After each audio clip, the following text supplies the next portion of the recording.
Vous n'avez pas dit que vous aimez beaucoup les amitiés. On vous dit souvent de faire attention, mais vous ne voulez pas écouter. La story time d'aujourd'hui est vraiment traumatisante. Quand j'ai écouté cette histoire, j'étais traumatisante. Alors, c'est l'histoire d'une dame mariée qui vit en France avec son mari et ses enfants. Elle n'avait aucun problème dans son foyer, tout se passait bien. Typiquement, le genre de femme qu'on appelle femme, c'est femme solo. Les femmes qui n'ont pas trop d'amis, elle reste dans son coin, elle évite les problèmes. Quelques temps après son mariage, by the way, en même temps, je vous montre un gommage terrible qui va vous donner un beau teint pendant 24 heures. Pour la Saint-Valentin qui arrive demain. Donc, regardez le processus jusqu'à la fin. Ce gommage me vient de chez Dr. Teal. C'est clarifiant, ça clarifie votre teint, ça enlève les impuretés, ça enlève même la graisse. Et vos pores seront un tout petit peu ouverts. Quand vous mettez la crème en haut, ça va bien pénétrer. 30 minutes après, vous allez voir que même vos taches vont diminuer. Ça ne sera pas vraiment visible en fait. Et vos impuretés vont bien sortir. Vous aurez un teint lisse, une peau lisse, comme la peau des fesses d'un bébé. Bref, donc ce genre de personne qui n'aime pas trop les amis, pas parce qu'elle a eu de mauvaises expériences, mais naturellement, elle ne sait pas comment faire avec les amis. Elle rencontre une dame qui est au même standing, qui vient du même milieu social qu'elle. Elle a les sous, la dame a les sous et tout, mais la dame vient d'un autre pays. On va dire par exemple la Suisse. Et la dame en Suisse vit avec son frère et a beaucoup d'argent. Quand j'y vis avec son frère, les deux sont en Suisse, mais pas dans la même maison. Et les deux sont bien établis en Suisse. Elle vit en France avec son mari et ses enfants. Tout se passait bien dans son foyer jusqu'à ce qu'un jour elle tombe sur la dame. Elle devient amie avec la dame. La dame lui dit, mais tiens, viens investir en Suisse. Elle dit, oui, pourquoi ne pas le faire? Elle en parle à son mari est d'accord. Vous les maris qui aimez toujours être d'accord avec vos femmes, là, voilà. Non, je ne dis pas que c'est une mauvaise chose. Et elle s'est dit, bon, j'ai rencontré la fille. Il faut savoir que la fille était du même pays qu'elle. Donc, elle voyait en elle une compatriote et non une ennemie. Approchant de la fille en question, la fille a commencé à lui dire d'investir. Chose qui fut faite, elle est allée dans le pays en question, elle a investi. Elle a même pris un appartement dans le pays en question. Donc, la dame, elle sortait souvent. Les enjaillements, les femmes de la quarantaine là qui ne veulent pas lâcher, toujours en train de s'amuser. Voilà, elle a trouvé une partenaire de vie avec qui elle peut faire sa java. 1 mois, 2 mois avec la dame, elle devient très proche. Quelques temps après, elle remarque que beaucoup de choses ne marchent plus dans sa vie. Les finances de son mari, les affaires et tout ça ne marche plus. Mais bon, elle ne prête pas vraiment attention. Sa vie maintenant était divisée entre 2 pays. Donc, elle pouvait partir en Suisse pour quelques temps, pour 1 mois, revenir en France pour 6 mois. Parce que sa famille, son mari, ses enfants y habitaient. Donc, il fallait toujours qu'elle prenne soin d'eux. Quand elle était en Suisse, elle chillait avec sa copine, elle faisait des bords, elle allait en boîte, elle s'amusait. Bon, vous savez un peu, hein, la mentalité un peu ouverte d'esprit parce que son mari, c'est un whitey. C'est pas un bon Africain qui va te dire, reste à la maison, tu vas où? Bref, il faut bien gratter la partie là pour que ça rentre bien dans les pores. Si le pinceau est trop mou, utilisez vos doigts, simplement. Un jour, c'était la veille de son anniversaire, elle était dans la ville en question, elle était malade. Quand elle a loué l'appartement, elle a aussi pris une nouvelle voiture. Elle était malade, elle ne se sentait pas du tout bien. Elle s'est dit, mais qu'est-ce que je vais faire? C'est mon anniversaire demain, je ne suis pas de bonne humeur, comment je vais faire? Je reste seulement à la maison. Sa copine, elle l'appelle. Mon collègue, c'est comment? Tu fais quoi? On n'a qu'à sortir, c'est comment? C'est quel plan? Demain, c'est pas ton anniversaire et tout. Oh non, je suis fatiguée, je ne peux pas sortir. Oh non, demain, on va sortir, je fais un plan. Elle dit non, je suis fatiguée. Le lendemain arrive, vers 17h, 18h, on l'appelle. Mais tu es où? Viens, démarre là, sors. On a loué un endroit là, on fait la fête et tout pour toi, viens. Elle dit ok, j'ai pas envie de venir, mais bon, je vais quand même oublier venir. Et ça, pendant ce temps, mon masque est en train de travailler, disons 15 à 20 minutes. Quand elle va dans la voiture la voiture ne démarre pas. Une voiture neuve qui ne démarre pas, oh non, il y a un problème. Elle force de démarrer, ça ne démarre pas. Elle appelle sa copine. Je ne peux pas venir à la fête, ma voiture ne démarre pas. T'inquiète pas, je vais te chercher avec ma voiture et tout. Ok, comme tu as la voiture, viens me chercher, comme si tu as la boue des sous, viens me chercher. Elle est venue chercher sa copine et ils sont partis à la fête. Arrivé à la fête, tout le monde était là, c'était vraiment une fête des gens qui ont l'argent. Hein. Tout se passait bien, tout était ok. Donc, pendant la fête, tout le monde buvait, dansait. Le frère de la fille vient lui dire, qu'est-ce que tu veux que je t'offre? Elle dit, mais comment? Non, qu'est-ce que tu veux que je t'offre? C'est ton anniversaire et tout. Ça, c'est le frère de la fille qui lui dit. Hein. Elle dit, les sous, bien sûr, donne-moi l'argent. Donnez-moi les cadeaux, donnez-moi les cadeaux. Les gens qui sont souvent sur TikTok vont comprendre le passage là. Bref, le gars maintenant commence à donner l'argent. Il sort des billets et il commence à compter. 1, 2, 3, 4, jusqu'à 10. Quand il compte les billets, tout le monde crie en même temps. 1, 2, vous voyez un peu le mouvement là, dans les fêtes et tout. Et il prend les billets, tous les 10 billets, il met sur son front comme ça. Pardon. Quand il met sur son front, le front de la fille, hein, et il donne à la fille prend et met dans sa petite sacoche. Elle dit qu'à la fête, là, tout le monde avait l'argent. Donc personne ne pouvait voler l'argent dans son sac. Et personne ne s'est rapproché d'elle pour voler l'argent. Quelques temps après, elle se met au balcon, le frère revient encore. Tu veux que je te rajoute encore de l'argent en haut? Quand le frère parlait, elle regardait sa copine. Sa copine, on était fâchée. Sa copine s'est levée, elle a pris son sac, elle est partie. Elle a dit, moi je suis venue ici avec ma copine, donc il faut que je la suive. Donc elle suit la copine dans la voiture, elle dit, mais pourquoi tu es fâchée? Elle dit, non, mon frère m'a énervé tout à l'heure, ça n'a rien à voir avec toi, je suis juste fâchée et tout. Ok, pas de problème. Donc là, j'ai rincé mon masque et puis je mets maintenant ça, mon cleanser. Sa copine l'accompagne à la maison et elle rentre chez elle. Le lendemain matin, elle se réveille, elle remarque que l'argent qu'elle a dans son sac, c'est seulement 9 billets. Au lieu que ce soit 10 billets, comme c'était la veille, c'est seulement 9. Elle dit, mais qui va me voler l'argent? Personne. Elle s'est dit, bon, peut-être qu'il y a une erreur. Elle n'a pas trop calculé. Après, là, elle avait des malaises le jour en question. Le soir, toujours des malaises. Elle dit, non, c'est mieux que je rentre en France. Donc, elle est rentrée rejoindre sa famille. En passant le temps avec sa famille, elle réalise que elle devenait de plus en plus malade, en fait. Donc, c'est là qu'elle a commencé à prier. Quand tu es en famille, tu es une personne religieuse, tu commences à prier, quoi. Quand un truc ne va pas, ta première orientation, c'est Dieu. C'est pas les gens de ce monde et tout ça. Donc, elle est allée vers Dieu, elle a commencé à prier. Et elle a réalisé que ça faisait longtemps qu'elle avait prié. Du moins, ça faisait au moins 1 an et demi, voire 2 ans qu'elle ne priait plus. Donc, voilà, quoi. Elle a recommencé à prier. Elle a recommencé à prier. Plus elle priait, ça allait mieux. Elle se sentait bien. Et puis, elle était finalement guérie. 3 mois plus tard, elle s'est dit, bon, il faut que je reparte même gérer mes activités qu'elle avait laissées en Suisse. Ah, je ne sais pas pourquoi je m'approprie les histoires. Vous voyez, après, vous allez me dire que moi, quand je raconte les histoires, c'est comme si c'est moi qui vivais l'histoire. Bref, elle a pris ses là qu'elle est repartie en Suisse. Quand elle repart en Suisse, elle arrive, sa copine l'appelle, mais il faut qu'on sorte et tout ça. Elle dit, ok, d'accord, on se voit pour prendre un pot. Pendant la période où elle était rentrée en France pour se soigner et tout, elle parlait toujours avec sa copine, mais bon, c'était plus trop comme avant. Là, c'était sans savoir que c'était sa copine, en fait, qui causait tous les malheurs là dans sa vie. Je vous donne déjà un spoiler, parce que la copine, là, elle est vraiment... Bref, qui suis-je pour juger? Quelques temps après, quand elle est rentrée en Suisse, elle a vu sa copine, et la copine lui dit, non, mais on se retrouve quelque part. Ils sont allés dans un bar avec le frère, et le frère était là, et la copine était là. Elle dit que la copine, là, boit beaucoup. Mais le jour, là, la copine n'a pas beaucoup bu, mais elle était sous. Elle n'a pas compris pourquoi. Au point où le frère dit, bon, je la dépose chez toi, prends soin de ma soeur et tout. Elle s'est dit, ok, il n'y a pas de problème. Elle ramène la fille chez elle.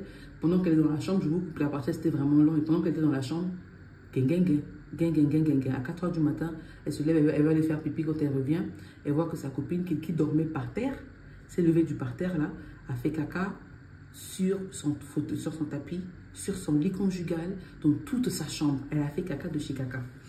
Bref, elle a nettoyé, mais l'odeur était tellement forte qu'elle ne savait pas comment enlever l'odeur. Quelques heures après, c'était à 4 h du matin, disons 7 h, 8 h, 9 h, la ménagère est arrivée pour faire le ménage. Mais la copine dormait encore. Il ne faut pas oublier qu'elle était sous, soi-disant. La copine se réveille après et elle dit à la copine, mais tu ne manges pas? La copine dit, oui, je vais manger. C'est moi qui ai fait tout ça là? Oh oui, c'est toi qui as fait caca partout. Ah, j'ai beaucoup bu hier. Et c'était même pas gêné. Moi, à sa place, comme a dit la dame, je serais partie la veille, tôt le matin même, j'aurais tellement eu honte.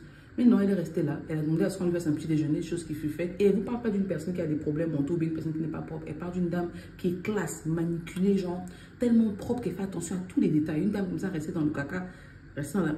C'est pas logique. Ou rester dans la maison où tu sais que tu fais caca chez ta copine, dans les habits, là, tu es encore là, tu dis rien. Non, c'est pas logique. Quelques temps après, et là, elle ne voyait pas encore le danger. La copine demande qu'on lui serve à manger. Elle a mangé dans le caca, sans même se laver. Elle a mangé, elle a fini de manger, de faire tout ce qu'elle avait à faire. Bref, la ménagère, après, c'est à 15 h qu'elle se lève. Bon, je vais rentrer sans se laver. Avec son caca aux fesses, comme elle était là. La copine a nettoyé ce qu'elle pouvait nettoyer, mais elle ne pouvait pas tout nettoyer, puis sur ses fesses, c'est au sacré niveau. Bon, à partir, je sais, c'est moi qui rajoute. Bref, la dame s'est habillée, et la dame est partie. Donc là, je vous mets un sérum à l'acide salicylique. Cet acide se retrouve dans beaucoup de produits et c'est très bon pour la peau. Beaucoup de produits comme CeraVe ou... Des produits comme CeraVe en contiennent beaucoup. Voilà pourquoi c'est vraiment efficace. Et des produits comme Cetaphil aussi. Mais là, c'est un produit de chez Yves Rocher. Et croyez-moi, ce produit m'a aidé quand j'étais enceinte et que quand je venais à peine d'accoucher, j'avais le masque de grossesse. Ça m'a vraiment aidé à enlever ça, quoi. Donc voilà. Et là, j'applique mon Sebo Pur Végétal. C'est une crème 4 en 1 qui vous aide à enlever les taches, à clarifier vos taches. Overnight, genre du jour au lendemain, vous pouvez vous réveiller, c'est un endroit qui est noir. Vous mettez ça, vous allez voir, ça va devenir clair. En gros, c'est une très bonne pommade. Croyez-moi, crème, on va dire. Mais si vous mettez celle, ça assèche la peau. Donc, j'aime bien hydrater avant de mettre. Voilà pourquoi j'ai mis l'autre produit avant de mettre ça. À 15 h, la copine se lève et dit non, je vais rentrer. La copine rentre chez elle. Pas de problème. Le jour, là, elle dort. Le lendemain, quand elle se réveille, elle se dit, bon, je vais faire mon jogging matinal. Quand elle va faire son jogging, elle a l'impression que la partie est paralysée. Elle n'arrive pas à se lever. Elle tient, elle dit, mais qu'est-ce qui m'arrive? Pendant qu'elle court comme ça, elle sent que la partie est en train de lâcher. Elle dit, mais qu'est-ce qui m'arrive? Je n'ai pas de problème cardio, je n'ai rien. Mais dans ma famille, il n'y a pas ça. Comment ça m'arrive maintenant là? Non, non, non. Après, elle dit que bizarrement, le flashback de ce qui s'est passé hier est revenu dans sa tête. C'est pas qu'elle a accusé la copine, mais l'image est juste revenue dans sa tête en fait. Elle a appelé son mari, elle a dit, regarde, là je suis à tel endroit, je m'apprête à aller vers l'hôpital, c'est à 5 minutes de là, en voiture, mais je marche. Si jamais d'ici 5 minutes tu m'appelles, je ne réponds pas. Envoie un tel à ma localisation pour qu'il sache que voilà, il y a un truc qui se passe. En tout cas, voilà, pour que tu saches ce qui se passe et tout. D'accord. Mais pendant qu'elle parlait, une voix lui a dit, mais toi tu vas à l'hôpital faire quoi? C'est là-bas qu'on t'attend, il faut prier. Elle commence à prier. Les gens la regardaient même bizarrement. C'est là, elle est devenue folle ou quoi? Elle a prié en long, prié. Elle dit non, je ne vais pas à l'hôpital, je vais à la maison. Elle avait déjà coupé avec son mari. Donc son mari pensait qu'elle allait à l'hôpital. Le mari faisait qu'appeler, s'inquiétait même, parce qu'elle a dit que 5 minutes si je ne réponds pas, voilà, alors qu'elle était déjà dans les bords du Saint-Esprit en train de prier. Elle a prié, elle est rentrée chez elle. Arrivée chez elle, elle a appelé son mari, ils ont discuté. Elle a dit à son mari, ah, toi et les enfants, priez pour moi, parce que je ne sais pas ce qui se passe ici. Le mari a dit, il faut que tu rentres. D'accord. Pendant qu'elle était à la maison, elle dit que toute la journée, sa copine l'appelait souvent tous les jours. Sa copine ne l'a même pas appelée. Et le soir, elle dormait dans sa maison. Elle dit que l'appartement où elle habitait, il y avait des portiers, des sentinelles. Il y avait beaucoup de gens en fait avant d'arriver chez les gens, beaucoup de gardiens. Arrivé chez les gens, des sentinelles et tout ça. Et le portail numéro 1, portail numéro 2, portail numéro 3. Donc, quand elle dormait, elle a fait un rêve. Elle s'est levée. Quand elle s'est levée, en fait, c'est comme si elle rêvait, mais une réalité façon genre. Elle était allongée, mais en se levant, elle voyait son corps allongé. Et elle voyait quelque chose qui venait en fait de loin, depuis tous les portails, qui traversait tous les portails. Donc elle essaie d'ouvrir les rideaux pour voir qui est là ou c'est quoi qu'elle regarde. Elle voit comme deux mains qui traversent le mur et qui l'attrapent au niveau du cou. Ils font genre... Elle dit, et elle dit Jésus. Elle sort de là. Genre elle se réveille. Après elle dit, ah, c'est quel genre de rêve. Bref, elle prie le lendemain. Sa copine, elle appelle. Sa copine ne l'a pas appelée toute la journée du jour. Comment tu vas? Ça va faire un peu semblant, mais bon, elle discute un peu. Après, sa copine dit, bon, je viens chez toi. La copine arrive. Elle regardait la copine différemment. Genre, maintenant qu'elle était consciente qu'il y avait peut-être quelque chose qui n'allait pas, elle observait en fait les moindres faits de la copine. La copine n'a rien fait de bizarre. Le propriétaire l'appelle. Vous vous rappelez que l'appartement où elle vivait, elle avait loué ça. Le propriétaire l'appelle, lui dit, ah madame, il faut que vous puissiez déménager parce que on a des associés qui viennent de l'étranger et ils veulent faire de votre appartement, enfin des appartements de l'immeuble, leurs locaux. Donc s'il vous plaît, on va vous rembourser votre caution et etc. et tout ça. Elle dit, mais comment faire pour déménager? Le monsieur lui dit, vous avez 3 mois. Mais il dit, mais moi je dois repartir dans mon pays dans une semaine et je dois revenir ici dans 3 mois. Donc ce sera trop juste, je peux pas et tout ça. Le monsieur insiste, après il dit, bon d'accord, ok. Pendant qu'elle parlait au monsieur, elle entend une voix qui lui dit, tu vas trouver la maison en une semaine, tu vas déménager. La go a commencé à appeler les agents immobiliers, tout ça, chercher la maison le même jour même. La copine est partie après, le lendemain encore elle s'est réveillée. C'est comme si elle avait quelque chose lui disait, tu dois quitter la maison là. Genre, il y a quelque chose qui s'est passé dans la maison, tu dois partir en fait. Et la dame a commencé à faire ses recherches, les 1 semaine sont arrivées. La veille de son voyage, la propriétaire, l'une des personnes qui l'aidait à chercher les maisons, l'un des agents lui dit, mais ah, ma soeur, on n'arrive pas à trouver la maison que tu cherches, ton standard ou ton standing. Mais moi, j'ai un appartement ici, chambre-salon, que tu peux prendre où tu gardes tes affaires, tu me payes juste par mois et tout. Oh, d'accord, il n'y a pas de problème et tout. Et ils ont commencé à faire le déménagement pour remener les choses là-bas. Et c'est là que tout commence. Mais bien évidemment, comme vous savez, j'aime bien le suspense. Là, je vais vous laisser parce que je dois courir, c'est la Saint-Valentin. Il faut que je finisse mon maquillage. Là, la vidéo est en train de passer. Bon, c'est pas la Saint-Valentin, mais bientôt, ça sera minuit, quoi. Donc, voilà. Je vous raconte la suite demain. Restez aux aguets parce que l'histoire, là, vous allez faire attention aux amis. Vous allez vraiment commencer à remarquer les petits gestes parce que on n'est jamais assez prudent. Faites attention à vous-même pendant la Saint-Valentin. Pour les amoureux, je vous souhaite une très bonne Saint-Valentin. Pour ceux qui sont célibataires, très bonne Saint-Valentin à vous et vous-même. Prenez un verre de vin, un verre de jus, asseyez-vous, reposez-vous, vivez votre belle vie. Ne vous stressez pas. Si vous êtes en relation, faites-vous plaisir les uns les autres. Et puis voilà quoi. Maintenant, si votre gars ne vous offre pas de cadeaux, ce n'est pas la fin du monde. Il y a encore la Saint-Valentin de l'année prochaine qui arrive. Ciao, ciao.